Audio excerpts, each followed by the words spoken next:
ଗାଁଟି ଘନ ଜଙ୍ଗଲ ମଧ୍ୟରେ ଥିବା ଏକ ଶାନ୍ତ ଗାଁ ଗୋବିନ୍ଦପୁର। ଏଠାରେ ଜଣେ ଯୁବକ ରହୁଥିଲେ। ତାଙ୍କ ନାମ ଥିଲା ଗୋବିନ୍ଦ। ସେ ରୋଗୀ ଥିଲେ କିନ୍ତୁ ଧନୀ। ସେ କାହିଁକି ଧନୀ ଥିଲେ? କାରଣ ସେ ଭକ୍ତି ଏବଂ ବିଶ୍ୱାସରେ ସମୃଦ୍ଧ ଥିଲେ। ପ୍ରତିଦିନ ସକାଳେ ସେ ପ୍ରଭୁ ଜଗନ୍ନାଥଙ୍କ ନାମ ଜପ କରି ତାଙ୍କ ଜୀବନ ଆରମ୍ଭ କରୁଥିଲେ। ତଥାପି ତାଙ୍କ ଜୀବନରେ ଟିକିଏ କୌଣସି ଜିନିଷର ବି ଅଭାବ ନଥିଲା। କିନ୍ତୁ ତାଙ୍କର ଗୋଟିଏ ବଡ଼ ଅସୁବିଧା ଥିଲା। ସେ ଜନ୍ମରୁ ତାଙ୍କର ଶରୀର ଦୁର୍ବଳ ଥିଲା। ସେଥିପାଇଁ ସେ ପ୍ରତିଦିନ କିଛି ନା କିଛି ଯନ୍ତ୍ରଣା ଭୋଗ କରୁଥିଲେ। ସେ ପ୍ରତିଦିନ ଔଷଧ ଖାଇ କ୍ଳାନ୍ତ ହୋଇଯାଉଥିଲେ। ଗୋବିନ୍ଦ ପ୍ରାୟତଃ ଭାବୁଥିଲେ, ପ୍ରଭୁ, ମୁଁ କାହିଁକି ଏତେ କଷ୍ଟ ପାଉଛି? ମୁଁ ତ କାହା ପ୍ରତି କିଛି ଭୁଲ କି ଅନ୍ୟାୟ ବିଚାର କରିନାହିଁ। ଗୋଟିଏ ଦିନ ଜଣେ ସାଧୁ ବାବା ଗାଁକୁ ଆସିଲେ। ଲମ୍ବା କେଶ, ହସ ମୁହଁ, ହାତରେ ମାଳା। ସମସ୍ତେ ତାଙ୍କ ପାଖକୁ ଗଲେ, ତାଙ୍କଠୁ ଆଶୀର୍ବାଦ ନେଲେ। ଗୋବିନ୍ଦ ମଧ୍ୟ ତାଙ୍କ ପାଖକୁ ଗଲେ। ପ୍ରଣାମ କରି କହିଲେ, ବାବା, ମୁଁ ବହୁତ ଦିନ ଧରି ଶାରୀରିକ ରୋଗରେ ପୀଡ଼ିତ। ଆମର ପରିବାର ମଧ୍ୟ ଅନେକ ସମସ୍ୟାରେ ଅଛି। ଏହା କାହିଁକି? ପରମେଶ୍ୱର ମୋ ପ୍ରତି ଏପରି କାହିଁକି କରୁଛନ୍ତି? ସନ୍ଥ କହିଲେ, ପୁତ୍ର, ଏହା କର୍ମର ନିୟମ।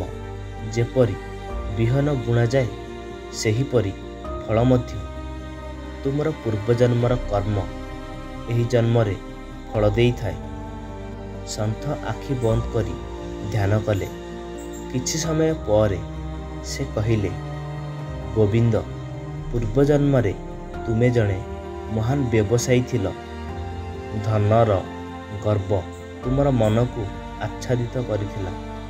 ତୁମେ ଅନେକ ଗରିବ ଲୋକଙ୍କୁ ଠକି ସେମାନଙ୍କ ଘର ହଡ଼ପ କରିଥିଲ। ତୁମେ ମାନବତାହୀନ ହୋଇ ସେମାନଙ୍କୁ ଦୁଃଖ ଦେଇଥିଲ। ତୁମେ ସେଥିପାଇଁ ଏହି ଜନ୍ମରେ ଏହି ପାପର ଫଳ ଭୋଗ କରୁଛ।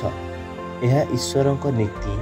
ତାଙ୍କ କୋଳରେ କୌଣସି କର୍ମ ଅନୁମୋଦିତ ନୁହେଁ।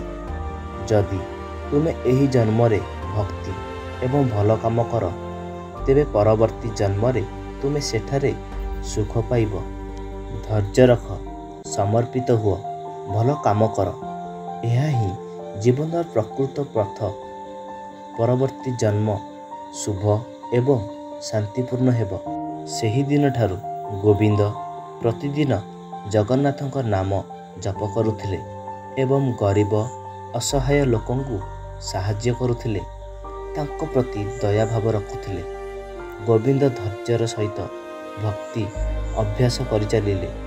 ଯେତେବେଳେ ତାଙ୍କ ଶରୀରକୁ କଷ୍ଟ ହେଉଥିଲା, ସେ ଏକ ମାଳା ଧରି ଜପି କହୁଥିଲେ, ଠାକୁର, ଏହା ମୋର ପୂର୍ବଜନ୍ମର ଫଳ। ମୋର କର୍ମର ଦଣ୍ଡ। ମୁଁ ଏଥିରେ କଷ୍ଟ ପାଉଛି। ତୁମେ ମୋ ସହିତ ରୁହ।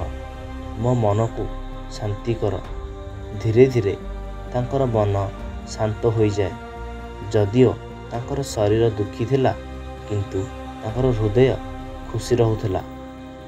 ଯଦିଓ ସେ ସର୍ବସାଧାରଣରେ ଦୁଃଖୀ ଥିଲେ, ସେ ତାଙ୍କ ହୃଦୟରେ ଏକ ଅଦ୍ଭୁତ ଶାନ୍ତି ଏବଂ ଆନନ୍ଦ ପାଇଲେ।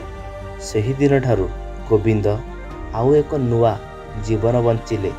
ମୁହଁରେ ହାଲୁକା ହସ, ମନରେ ଭକ୍ତି ଏବଂ ତାଙ୍କ କର୍ମର ଫଳ ସହିତ ସେ ଶାନ୍ତିପୂର୍ଣ୍ଣ ହୃଦୟରେ ଠାକୁରଙ୍କୁ ସ୍ମରଣ କଲେ। ଏହି କାହାଣୀ ଆମକୁ ଏହା ଶିକ୍ଷା ଦିଏ ଯେ ସତ୍କର୍ମର ସଂଗ୍ରହ କର। ଅନ୍ୟକୁ କଷ୍ଟ ଦେଇ ତୁମେ କେବେ ବି ଖସି ଯାଇପାରିବନି, କାରଣ ତାହାର ଫଳ ତୁମକୁ ଦିନେ ନା ଦିନେ ଭୋଗିବାକୁ ପଡ଼ିଥାଏ। ତେଣୁ ପୂର୍ବଜନ୍ମର ଫଳ ଏହି ଜନ୍ମରେ ମିଳିଥାଏ। ଏହି ଜନ୍ମର ଭଲ କର୍ମ ପରବର୍ତ୍ତୀ ଜନ୍ମରେ ନିଶ୍ଚିତ ଭାବରେ ଫଳ ଦେବ। ଧୈର୍ଯ୍ୟ ରଖ, ସମର୍ପିତ ହୁଅ, ଭଲ ଭାବରେ ବଞ୍ଚ। ଭଗବାନଙ୍କୁ ସବୁବେଳେ ତୁମ ସହିତ ପୂଜା କର। ଭଗବାନ ସବୁବେଳେ ତୁମ ସହିତ ରହିବେ।